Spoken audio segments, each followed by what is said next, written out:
So I want to talk a little bit about my past, how a record but not having a record can affect your life. You'll understand what I mean later on when I get there. Um, so I've had a problem with my record since I was 17 years old. I'm 32 now, and it's followed me that long. Well, I don't have a record, but I do. But we'll get there.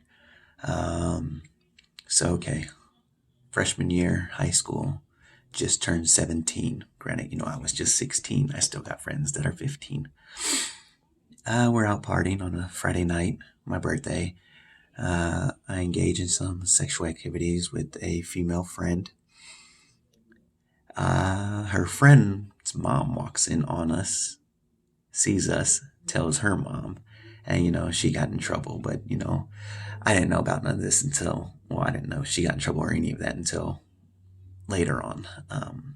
So I'm back in school in class on Monday morning.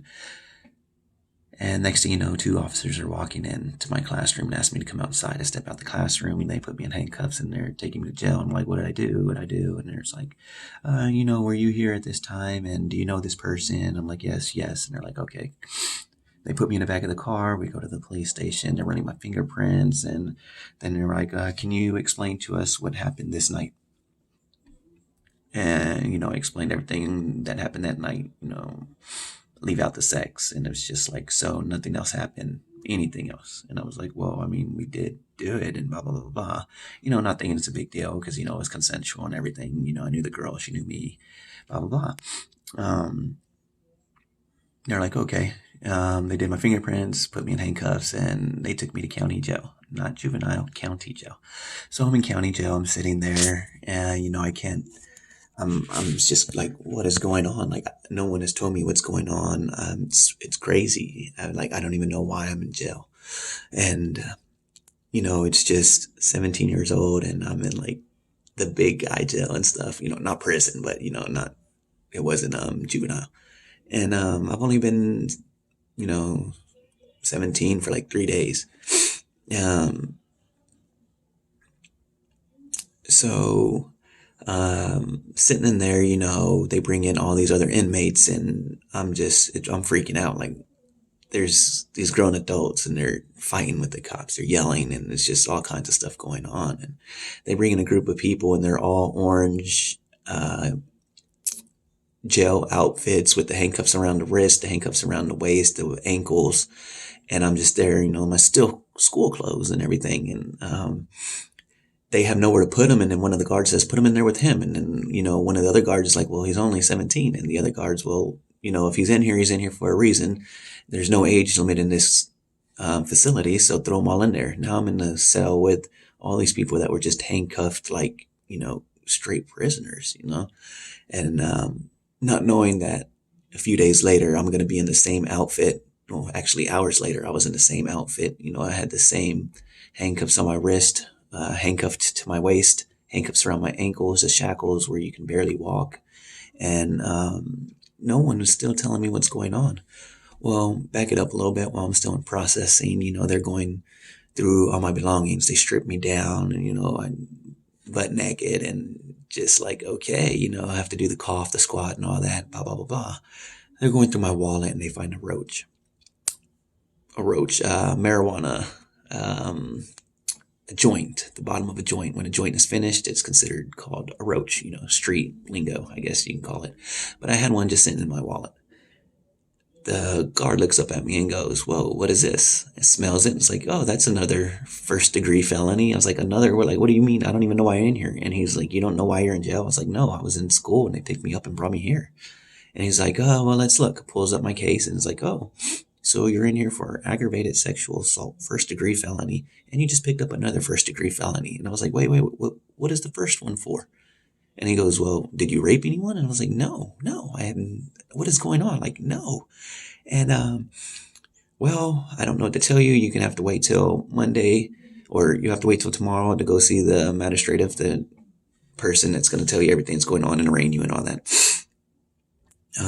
That didn't happen. It got pushed back. So they put me in the regular cell. And, I finally go see the courts, and the courts is like, they postponed it. So I went back to the prison or back to the jail. After it was postponed, my mom ended up getting a lawyer, and very expensive lawyer. So while my lawyer's working on this, it's been about a month, and I'm in jail. My first cell, I'm in there with like 8 guys. It's chill. They're all old and normal. Then I get moved into like a 30-man tank where there's like 30 people in this open tank, and it's like crazy. And there was this one incident in there that I would always remember. It's we were eating breakfast, and I didn't get my milk. And this black dude, the other only black dude in the jail, sits down next to me. And he's like, "Hey, where's your milk?" And I was like, "I didn't get one." He was like, "What do you mean you didn't get one?" I was like, "I didn't get one." He jumps up, runs to the guard, and says, "Hey, we're missing the milk." And the guard's like, "No, we handed out everything." And he turns around and he's like, "Who the fuck took his milk?" And points right at me. I'm like, "Whoa, whoa, whoa, don't get me involved in anything here. I'm just trying to lay low. I don't know what the hell's going on." And he's just yelling, "Where the fuck is this fucking milk? Someone better give this fucking milk up and fuck someone up." And I'm just like, "Oh shit, I'm gonna get my ass beat. Like, what the fuck?" He just made me a target. And then next thing he comes back and he puts the milk down in front of me, and I'm telling him, "I don't even care about the milk. I don't want the milk." And he's like, "No, no, we're gonna get you this milk." So he made it a mission to get me the milk. He found the milk. He came back, he sets the milk down right in front of me, and I'm like, now I feel obligated to drink this milk. It's like, I don't even like milk. I don't care for milk. But now I feel obligated that I have to drink this milk because this dude went on a whole mission and made it known that I wanted my milk. So it's like, yeah, I better drink this milk. But I'll always remember that part. And anyways, fast forward. My lawyer ends up getting me out a month later. And we're in the process of going to court, and we get to the courthouse, and then he calls me into this other room. He's like, "No, we're not going to go see the judge." I think we end up sitting down with like district attorney and everything. And he's like, "So this is what happens. This is what I found." My lawyer ended up doing his work, and he was worth the money. So in the state of Texas, when you turn the age of 17, you're considered an adult.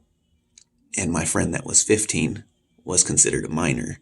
So therefore, I think statutory rape, I can't remember exactly what it was, is what I was being charged with, because she was a minor and I was considered an adult. But that got thrown out the window because, well, at first it was, they were charging me with rape because she said I forced myself onto her. My lawyer did the work and found out that she got scared and told, when her mom found out, and got mad at her, and she told her mom that I just forced myself onto her to get out of it, not knowing that it'll fuck my life up for like till today. But then after that, it got dropped from that, but then they tried to get me on being that I'm adult and she's only 15.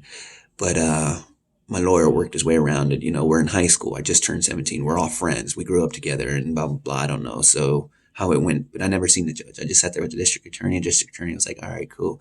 We'll drop this. But now you got what do you call it? First degree felony for bringing an uncontrolled substance inside the facility." Remember when I said they searched my wallet and they found that joint? Well, yeah, now they're trying to charge me with another first degree felony for bringing an uncontrolled substance into a government facility. And my lawyer got that dropped just right off the back, right then and there. It was just like, well, they didn't search my client before he even went in, so it's their fault. They allowed it to go in without searching him until he was inside the facility. So they just dropped that. And then I'm good, everything's dropped out of court. It's all dropped. But now we're back to when I say having a record without having a record comes into play. It's you're guilty or you're not guilty until proven guilty. But in my case, not so much, I guess you'd say. So I joined the military at 19. I had to sit down and talk with an FBI agent about that same case that happened. Like, what happened? I had to get into detail, break down everything. Because I had to get a secret clearance in the military for what I did. And they had to go through my whole life, basically. And I had to do that. When I got out of the military, I had to be easy to get jobs. Like, oh, I'm a military veteran, 7 years. I've, done this, done that. I got like accommodation medals, award medals, all kinds of medals. I have a good military history. I apply for government type jobs and I'm getting turned down. And, it's like, I don't know why. Like my record it's nice. My resume is really nice. And one day I asked, I got turned down from a job from corrections, and I asked why. And I told him, I've been getting turned down from these jobs. Is there something wrong with my resume? There's something the way I did my interview. Can I correct myself? Like, what am I doing wrong? And he was like, well, no, it's your background. I was like, my background? He's like, yeah. And, he's going on, you were, it says you were, this pops up on your record. And I was like, yeah, I was arrested for something, but your applications and your standards completely say, have you ever been convicted? I've never been convicted of a crime in my life. I was arrested for, which is completely different. And he was like, I understand that, but, we can't hire you because it's on your record. I was like, no, that's bullshit. What do you mean? You need to fix your guidelines and your paperwork if you're going to be hiring like that, because it strictly says convicted, and I've never been convicted, so I don't see what the problem is. And, it just gives me the spiel, blah, blah, blah, blah, whatever. And that's just my story of all the way up from till now of how having a record but not having a record affects you. Even though I was never convicted of a crime and I was only arrested, it still follows me around till today, affecting my jobs that I can apply to. In order to fix that, I have to pay, I think when I looked into it, it was about $1,500 for a lawyer to expunge it, which it's a lot of money, but will be worth it when I do pay it. Well, I'm gonna pay it. I need to pay it because there's a lot of jobs out there that I've been not able to get because of it. All right. Thank you.